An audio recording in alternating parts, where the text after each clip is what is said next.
ARS यूनानी pharmacy गुर्दे, पित्ते में पथरी, दोबारा पथरी ना होने का किया जाता है मुकम्मल इलाज। फैटी लीवर मेडिसिन भी दस्तयाब। बहादुरपुरा एक्स रोड 9390610436 पर कांटेक्ट करें। राष्ट्रवादी कांग्रेस पार्टी अजीत पवार ग्रुप के महिला रियासती सदर व स्टेट कमीशन बराए ख़वातीन की चेयरमैन रूपाली चाकनकर ने आज नांदेड़ का दौरा किया।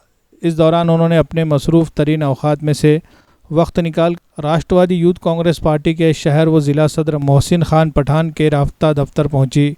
रूपाली चाकनकर का यह सियासी दौरे की मुनासिबत से नांदेड़ आना हुआ था। नांदेड़ एयरपोर्ट पर पार्टी कारकुनान ने उनका ज़ोरदार इस्तकबाल किया। इसके बाद वो मोहसिन खान पठान के राब्ता दफ्तर पहुंची, जहां उनका पुरतबाक इस्तकबाल राष्ट्रवादी कांग्रेस पार्टी के रियासती general secretary advocate Mohammad Khan Pathan, Mohsin Khan Pathan, Madho Patil Chinchade ने किया। इस मौके पर पार्टी कायदीन और वर्कर्स बड़ी तादाद में मौजूद थे।